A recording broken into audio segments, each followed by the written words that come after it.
Awesome, thank you. Thank you for coming. As Angie said, I'm Alan. I'm the team lead for Filecoin Green. And I spend a lot of time thinking about these two questions, right? So how can we take crypto projects, make them verifiably sustainable? And how can we take the world of Web3 and use that to upgrade sustainability claims? People often think of these two questions in separate buckets. And I'm going to make the point today that we should really think of them as two sides of the same coin that are mutually reinforcing, and we should build a community around solving both of these problems at the same time. So there are two meta points that I'm going to talk a little bit about at the beginning and then come back to. One of these points is that there's a lot of uncertainty in all of these systems, and we should take that as an opportunity to overestimate our impacts, and then we should be really rigorous about showing our work when we make these public claims. The second point is that fiat and Web3 are actually inadequate to counter environmental challenges. We're going to come back to that. This first point, overstate your impacts. The justification for this, of course, is that we're out of time, right? So on the left, you have this graph showing global temperatures for the past 1,000 years. They've been in this relatively narrow zone that civilization as we know it has been developed in. And it's only been in the past 100 years or so that temperatures, because of human activity, have substantially deviated from that narrow range, right? That's a spectacularly dangerous thing. And the time to kind of quibble about what is the minimum that we can do to make these net zero claims or whatever, that time is over. We should really be looking at this from the point of view of how much can we do with the resources that we have available to catalyze a more sustainable alignment between the economy and the natural world. The second point, fiat and Web2 is inadequate to counter environmental challenges. That's ultimately because environmental accounting needs what Web3 is offering. A clear, sort of quick way to see this is that one of the foundations of Web3 is to move from location addressing to content addressing. So with location addressing, you type a URL into your browser. That resolves to an IP address. That IP address ultimately tells you where on the network the resource that you're looking for is. Right. So if so you have to hope that whoever is maintaining that resource in their walled garden, right, keeps that resource at the same place on the network. And if they move it or if they change it, you might not be able to find it. You won't be able to tell whether they changed it, right? Whereas with content addressing in Web3, you search for a resource based on the fingerprint of that resource. And so wherever it is on the network, if someone can find it and give it to you, you can't just get it and be sure that you have access to it as long as it's somewhere on the network. You can also verify that it is what you were looking for, right? And so that's extremely powerful. You get this verifiability because this is all organized around the fingerprint of the resource that you're looking for. And you also get interoperability because rather than having all of these different data structures exist within these walled gardens that these companies and projects have to put a lot of energy into maintaining separate from everyone else's walled gardens and everyone else's data schema, you're able to verify that the resource is the resource that you were looking for relative to all of the data structures that exist in humanity's knowledge store in the web. And so that interoperability and verifiability are really what we need in order to upgrade these environmental claims and track how environmental impacts are flowing through the economy. So I'm going to talk some about Filecoin Green specifically and what we're working on to make Filecoin itself verifiably sustainable, and thinking a lot about how we can use Filecoin to upgrade environmental claims more broadly. So Filecoin uses electricity in order to store files and prove that they are stored over time. There are two major components to the energy use of Filecoin. The first we call sealing. This is when you are setting up a proof system that's going to allow you to prove that you are continuing to store that data over time. So that sealing step takes some electricity, and that's a big part of our model, and we want to account for that. Then you also need to store the actual data over time. And so that's another component of the electricity use of Filecoin. What is really special about this system is that because your chance of winning a block reward is proportional to the capacity that you're committing to the network, we have a proof on chain of how many resources every individual node in the network is contributing over time. So it's not that we just see storage providers when they win a block reward or when they make a transaction. We actually see over time, every time they add a sector, right? So we actually know this storage provider is contributing, this many gigabytes of storage to the network, and we see how that changes over time. And we have proofs verifying that publicly. And so what we did was we took all of that information, we talked to a lot of storage providers, and we turned that into a model, which you can see if you go on GitHub, or if you just go to filecoin.energy.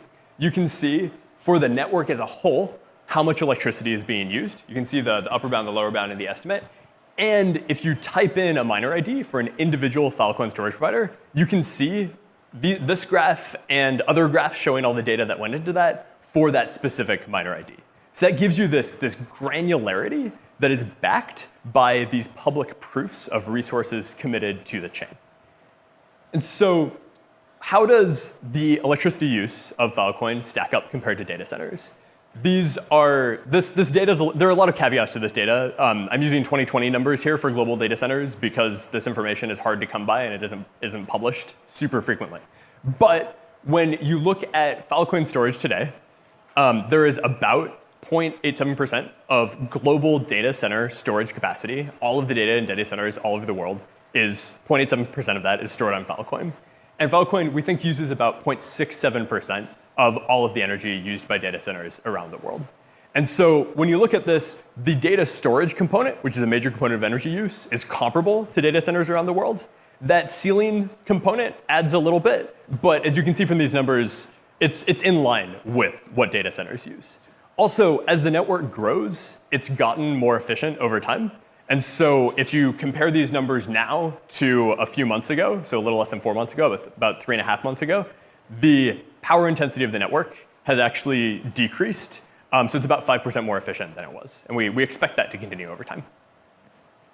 And so what this means, right, once we have this really granular level of data that is connected to these public proofs of resources committed to the network, we can do all sorts of things with that.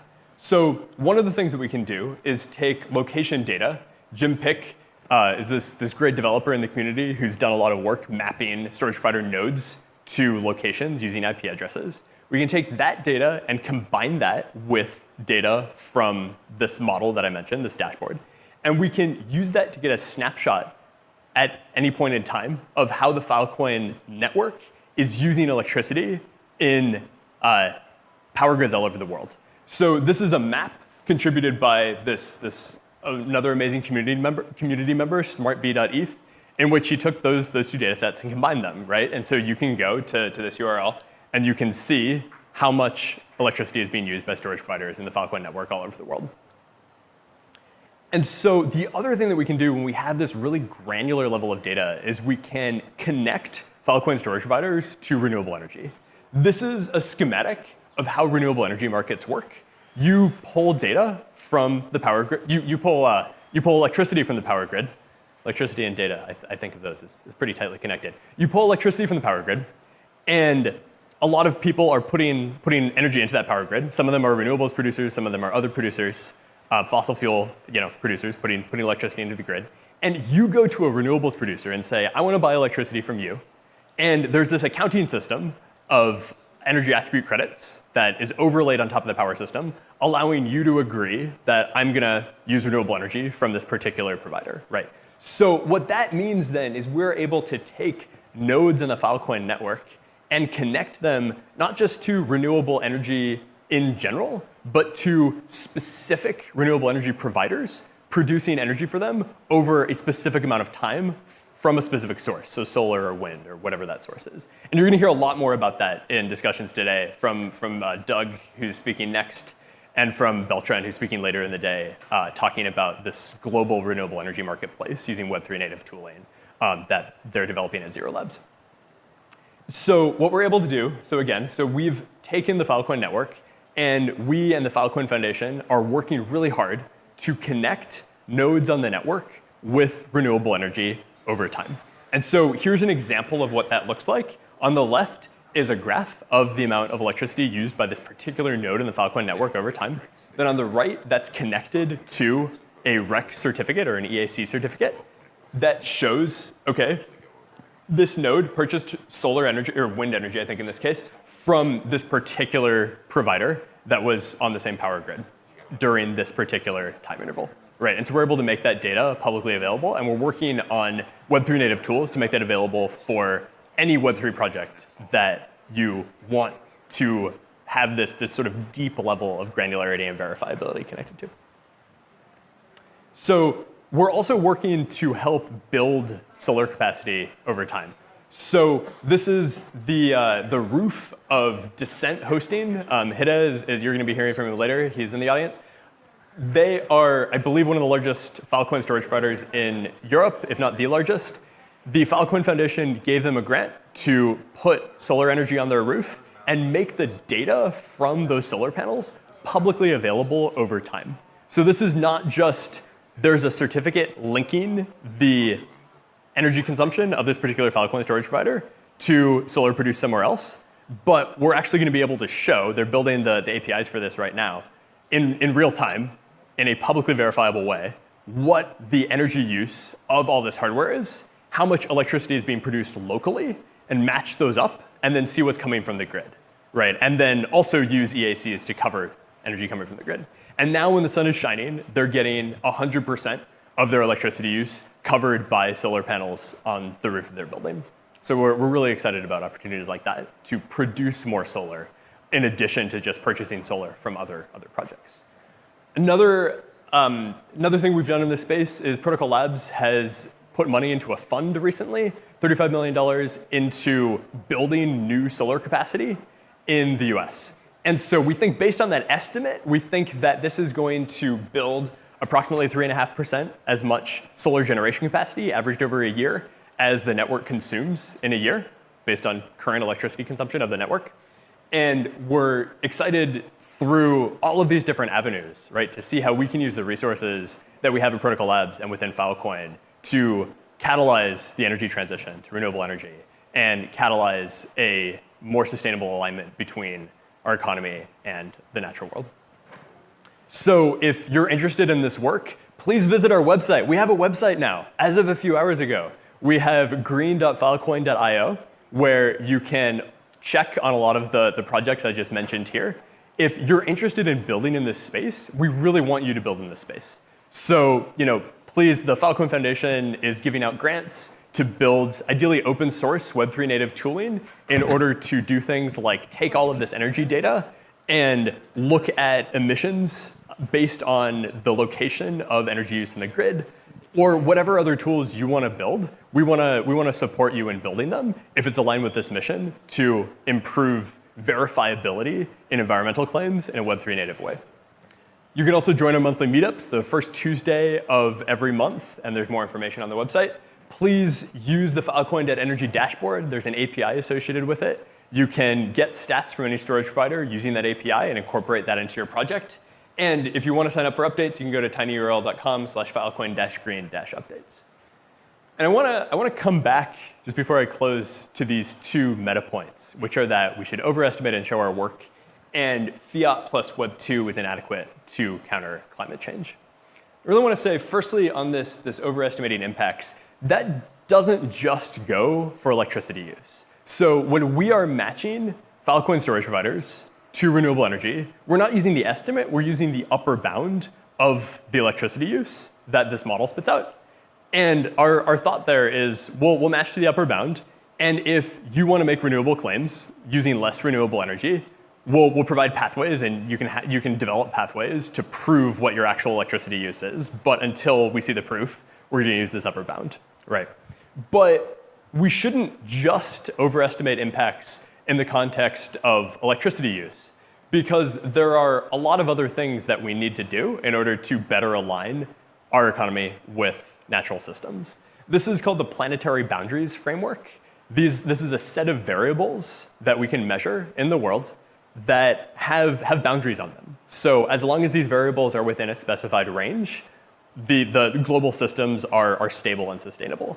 And what you see is we've violated those boundaries globally in a few different areas, like biodiversity loss, like plastics pollution in the oceans, like chemical runoff from fertilizers. And we need to get those back within safe ranges for the sustainability of everything we do, right? And so blockchains emit a lot of blockchains emit amounts of CO2 that like dominate their their environmental impact, right? Depending on the chain, depending on the consensus mechanism, along with e-waste. And we should measure those things, but we should also build tools to track how all of these other impacts flow throughout the economy, right? Because the people who are going to adopt those tools first and make sure those tools are really good are in the Web3 community. And if we have the best tools here, and other people doing sustainability accounting see that we have the best tools here, they're going to start using our tools, and that's going to improve sustainability accounting across the entire economy.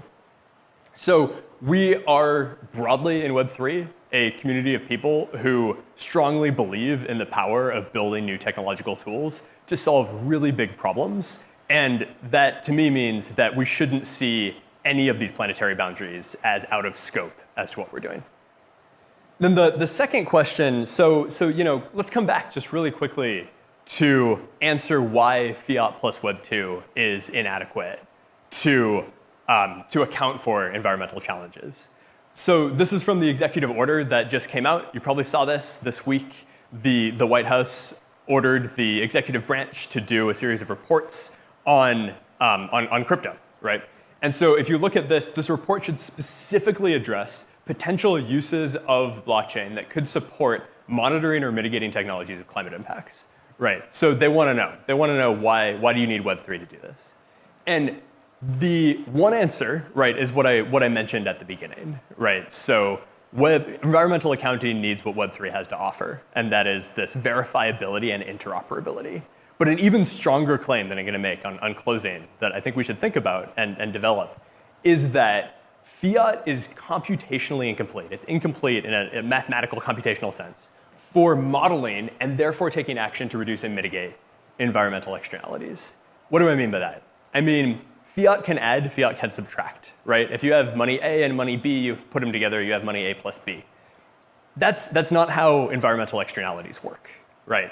So an example of this is land use. You have plot A, plot B. There's the value of plot A, value of plot B. You put them together, you have the value of plot A plus B is A plus B, right? But those plots of land might have very different capacities to support biodiversity. Land that is contiguous over a large section of undisturbed wilderness, for example, is much more valuable to the biosphere than land that's split up into a bunch of little patches, right? So that's what I mean by fiat is computationally incomplete to model environmental externalities, right? So you fundamentally can't reduce the health of an ecosystem to a price signal. And that disparity, right? The disparity between what's actually happening on the ground in these systems versus what is happening in our models of these systems that we are using to govern them matters. And when you try to do that with just fiat and you layer a Web 2 accounting system on top of that, what do? Well, at the end of the year, you try to figure out what were my impacts, and you produce a report that maybe you produce it at the end of the first quarter of the next year. That means you're working with data that's a year old, right? And so when we're making these transactions, and we need to track what those environmental impacts are in real time, or as close to real time as we possibly can. And you just can't do that with fiat by adding this accounting layer on top of it, but you can with Web3. You can do this with programmable money. You can make models, you can make those models more robust over time, and you can use them to track environmental impacts. And you can talk to scientists who are working on these models. When they come up with better models, you can implement them and show how those impacts flow through your entire economy. And so what we need to do to solve this problem, we need to do to solve these two problems that are sides of the same coin, we need to build those sorts of tools that are general enough to decarbonize the entire economy, and we need to apply them first in the industry that is the fastest moving in the world, that is going to be the quickest to adopt these tools. And that is how we decarbonize crypto and decarbonize the world. Thank you.